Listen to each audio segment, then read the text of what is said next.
आज हम पतंजलि के योग सूत्र, जिसकी व्याख्या ओशो ने की है, उसके दूसरे सत्र के उन सवालों के जवाबों पर चर्चा करेंगे जो ओशो से पूछे गए और उन्होंने जो जवाब दिए। तो प्रवचन दूसरा है यह, और इसका नाम हम दे सकते हैं सत्व और सद्गुरु की खोज। प्रश्न क्या क्या पूछे गए हैं और आपको इन प्रश्नों के उत्तर अभी देना है, और फिर जब इन प्रश्नों के उत्तर आप ओशो की व्याख्या सुनने के बाद जो समझें उसको देना है।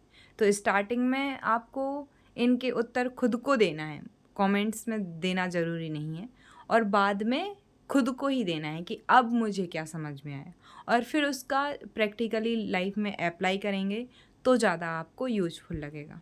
तो पहला प्रश्न जो उनसे पूछा गया होगा वो था, योग पथ पर चलने के लिए क्या निराशा और विफलता का भाव नितांत जरूरी है? दूसरा सवाल जो उनसे पूछा गया था वो है, क्या योग एक नास्तिकवादी दर्शन है? तीसरा सवाल है, योग के मार्ग पर शिष्यत्व की बड़ी महत्ता है, लेकिन एक नास्तिक शिष्य कैसे हो सकता है? चौथा सवाल उनसे पूछा गया, आप इन सवालों के जवाब जरूर दीजिएगा। यदि योग आस्था की मजा नहीं करता तो शिष्य का समर्पण कैसे हो? पांचवा सवाल है कि क्या सत्संग का अर्थ सद्गुरु से शारीरिक निकटता है? शारीरिक दूरी से क्या शिष्य हानि में रहता है? अगला सवाल जो है वो है, मन को यदि समाप्त होना है तो आपके प्रवचनों को कौन समझेगा? सातवां सवाल है, अगर योग आंतरिक रूपांतरण की प्रक्रिया है तो यह बिना उद्देश्य के कैसे संभव होगा? तो पहले सवाल का जवाब देना यहाँ शुरू करेंगे, उससे पहले इस पूरे सवाल को हम पढ़ लेते हैं। आपने कल रात कहा कि एक समग्र निराशा, विफलता और आशा रहितता योग का प्रारंभिक आधार बनाती है। यह बात योग को निराशावादी स्वप्न देती है। योग के पथ पर बढ़ने के लिए क्या सचमुच निराशापूर्ण अवस्था की जरूरत होती है? क्या आशावादी व्यक्ति भी योग के पथ पर बढ़ना आरंभ कर सकता है? तो अब ओशो कहते हैं, योग इन दोनों में से कुछ नहीं है। यह ना निराशावादी है और ना आशावादी है, क्योंकि निराशावाद और आशावाद एक ही सिक्के के दो पहलू हैं। निराशावादी व्यक्ति वही है जो पहले अतीत में आशावादी था। आशावादी का अर्थ है वह जो भविष्य में निराशावादी बनेगा। सारे आशावाद ले जाते हैं निराशावाद तक, क्योंकि हर आशा ले जाती है निराशा तक। यदि तुम अब तक आशाएं किए चले आ रहे हो तब योग तुम्हारे लिए नहीं। इच्छाएं हैं, आशाएं हैं, वहाँ संसार अभी है। तुम्हारी इच्छाएं ही संसार है और तुम्हारी आशा बंधन है, क्योंकि आशा तुम्हें वर्तमान में होने ना देगी। यह तुम्हें जबरदस्ती भविष्य की ओर ले जाती जाएगी, तुम्हें केंद्रीभूत ना होने देगी। यह सोचेगी और धकेलेगी, लेकिन यह तुम्हें विश्रामपूर्ण क्षण में स्थिर की अवस्था में रहने ना देगी। यह तुम्हें ऐसा ना होने देगी। इसलिए जब मैं कहता हूँ समग्र निराशा की बात, तो मेरा मतलब होता है कि आशा विफल हो गई और निराशा भी निरर्थक बन गई, तब वह निराशा समग्र है। यह संपूर्ण निराशा का अर्थ है कि कहीं कोई निराशा भी नहीं, क्योंकि जब तुम निराशा अनुभव करते हो तो एक सूक्ष्म आशा वहाँ होती है, वरना तुम निराशा महसूस करो ही क्यों? आशा अभी बाकी है, तुम अब भी उसमें चिपके हुए हो, इसलिए निराशा भी है। संपूर्ण निराशा का मतलब है जब कोई आशा ना रही, और जब कोई भी आशा ना रहे तो निराशा भी बच ना सकती। तुमने पूरी प्रक्रिया को ही गिरा दिया, दोनों पहलू फेंक दिए गए, सारा सिक्का ही गिरा दिया गया। मन की इस अवस्था में ही तुम योग के मार्ग में प्रविष्ट हो सकते हो, इससे पहले हरगिज नहीं। इससे पहले तो कोई संभावना नहीं है। आशा योग के विपरीत है। योग निराशावादी नहीं है।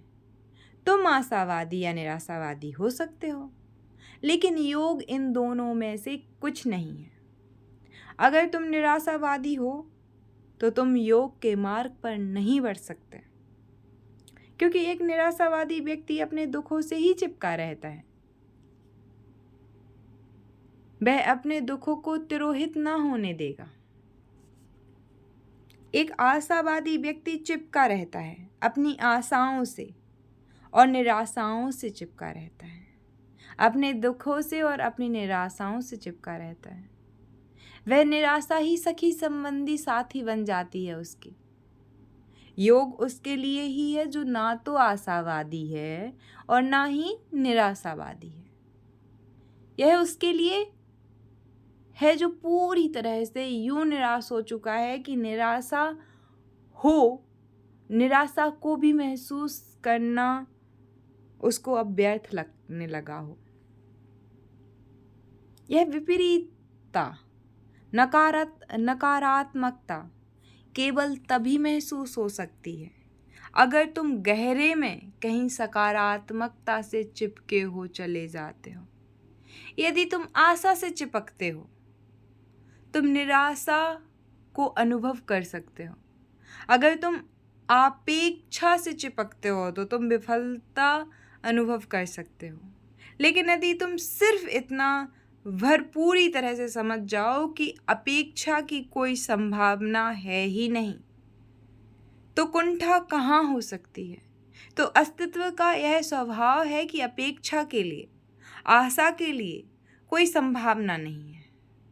जब ऐसा होना निश्चितता बन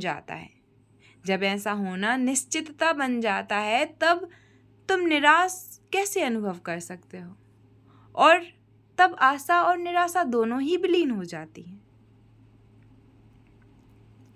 पतंजलि कहते हैं, अब योग का अनुशासन यह अब केवल तभी घटित होगा जब तुम ना तो निराशावादी रहे और ना ही आशावादी।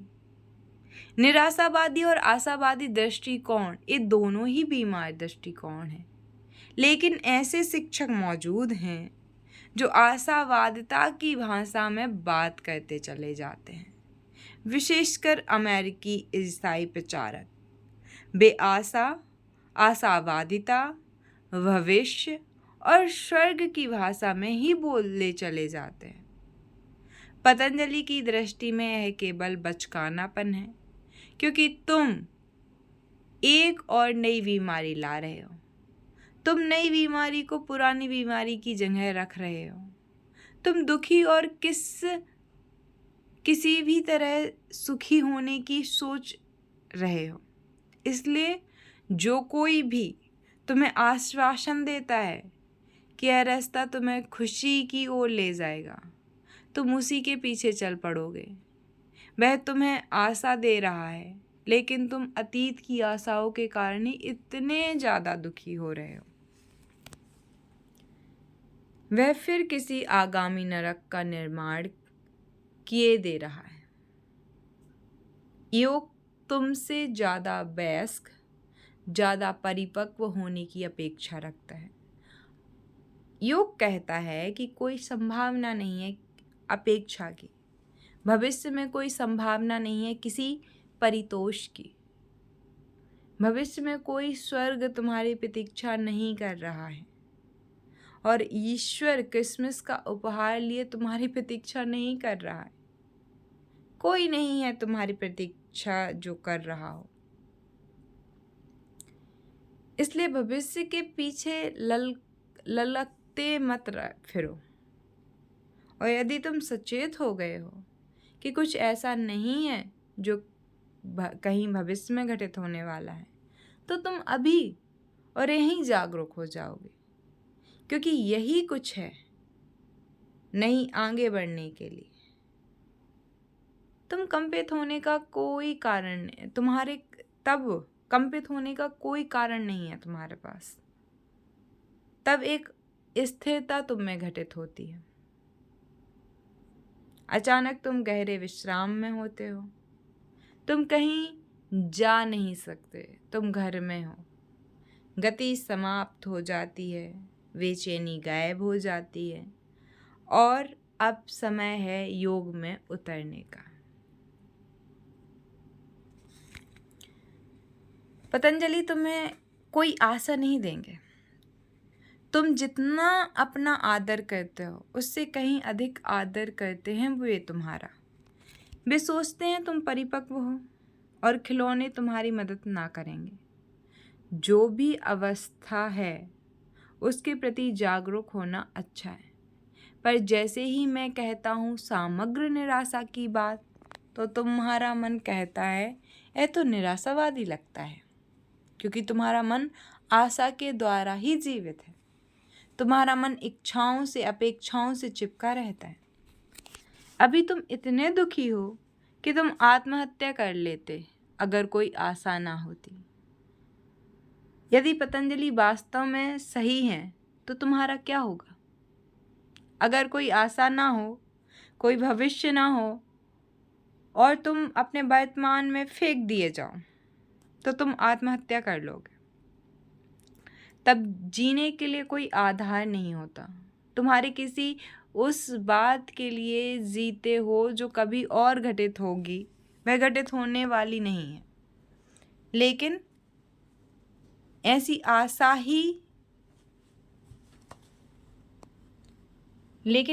आशा कि वह घटित हो सकती है तुम्हारी सहायता करती है जिंदा रहने के लिए। इसलिए कहता हूँ कि तुम उस बिंदु तक आ गए हो जहाँ आत्महत्या अर्थपूर्ण बन गई है, जहाँ जीवन ने अपने सारे अर्थ खो दिए हैं, जहाँ तुम स्वयं को मार सकते हो। उस घड़ी में योग संभव बनता है, क्योंकि तुम अपने को बदलने के लिए राजी ही ना होगे। जब तक कि जीवन की यह तीव्र व्यर्थता तुम में घटित ना हो जाए, तुम अपने को बदलने के लिए तब तक राजी ही नहीं होगे जब तक अनुभव ना करो कि या तो साधना या आत्महत्या, इसके अतिरिक्त कोई दूसरा रास्ता नहीं। या तो आत्महत्या कर लो या अपने अस्तित्व को रूपांतरित या स्वरूपांतरित कर लो। जब केवल दो विकल्प बचते हैं, केवल तभी योग चुना जाता है, उसके अलावा हरगिज नहीं। लेकिन योग निराशावादी नहीं है। अगर तुम आशावादी हो तो योग तुम्हें निराशावादी लगेगा। ऐसा लगता है तुम्हारे कारण ही।